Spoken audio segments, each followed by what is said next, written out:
In the year 2000, the world was still getting comfortable with the internet and email as part of daily life. But on May 4th of that year, the internet was struck by one of the most devastating and notorious computer viruses of all time, a virus that, ironically, spread under the guise of love. Today, we're going to talk about the ILOVEYOU virus, how it originated, the actors behind it, the attack vector it used, and the staggering financial implications it caused.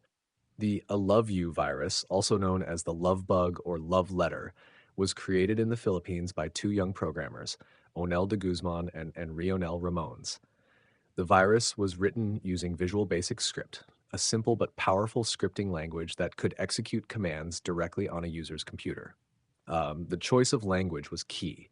It allowed the virus to be executed automatically when the email attachment was opened. Juanel de Guzman, a computer science student at the time, originally developed a version of this script as part of his college thesis. His idea was to create a way to steal internet access passwords so that users who couldn't afford to pay for internet service, like himself, could get online for free. However, his thesis was rejected by his university for being unethical. But instead of shelving the project, Onel de Guzman modified it, added the infamous subject line, "I love you," and unleashed it on the world. Whether he intended it to be as destructive as it was is still a matter of debate, but the fact remains, the "I love you" virus went on to cause unprecedented damage. So who were the bad actors behind this?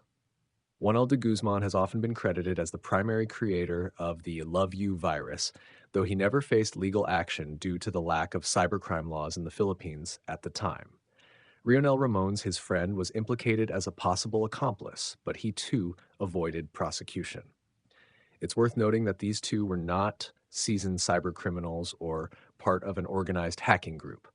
They were young, relatively inexperienced programmers whose actions spiraled into something much larger than they likely anticipated. Now, let's talk about how the virus actually worked. The "I love you" virus spread through email, an attack vector that was incredibly effective in the year 2000, when people were still relatively naive about the dangers lurking in their inboxes. The email would arrive with the subject line, "I love you," and contain a simple message. Kindly check the attached love letter coming from me. The attachment was a file named loveletterforyou.txt.vbs. Here's where the cleverness and the danger came in. Most users saw the .txt part of the file name and assumed it was a harmless text document. However, the true extension was .vbs, which meant it was a Visual Basic script, not a text file. When users clicked on the attachment, the script executed automatically and the virus went to work. The virus first overwrote and corrupted files on the victim's computer, replacing them with copies of itself.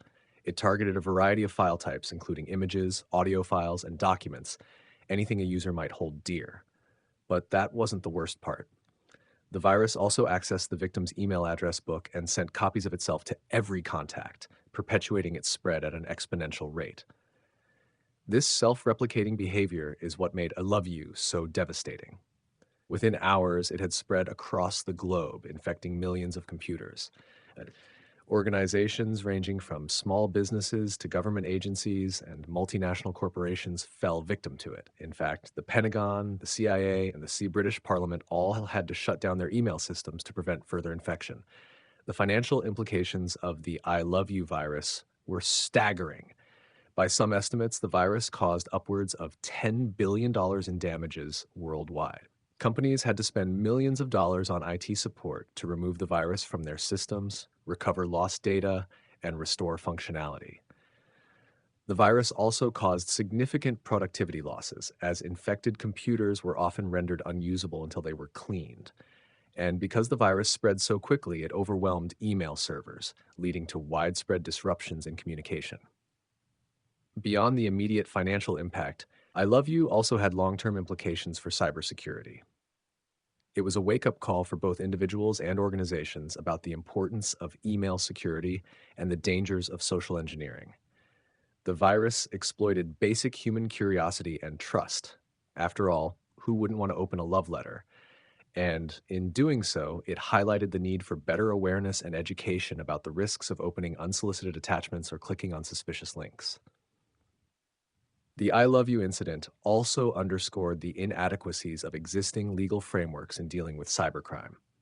At the time, there were no specific laws in the Philippines addressing the creation and spread of computer viruses, which is why Juanel de Guzman and Leonel Ramones were never prosecuted. The global nature of the internet also made it difficult to hold the perpetrators accountable, as cybercrimes often cross multiple jurisdictions.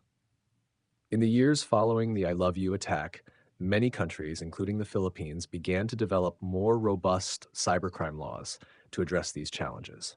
So, what is the legacy of the I Love You virus? It serves as a powerful reminder of how a single piece of malicious code can cause widespread damage and disruption. It also marks a pivotal moment in the history of cybersecurity, highlighting the need for constant vigilance and adaptation in the face of evolving threats. In today's world, we face new and more sophisticated forms of cyber attacks, but the lessons from I Love You remain relevant. Be cautious about what you click, be aware of social engineering tactics, and always prioritize cybersecurity. Because, as we've learned, even something as seemingly harmless as an email with the subject line, I love you, can turn out to be a digital disaster waiting to happen. Thank you for watching, and if you found this video informative, don't forget to like, share, and subscribe for more content on cybersecurity and the history of the digital world.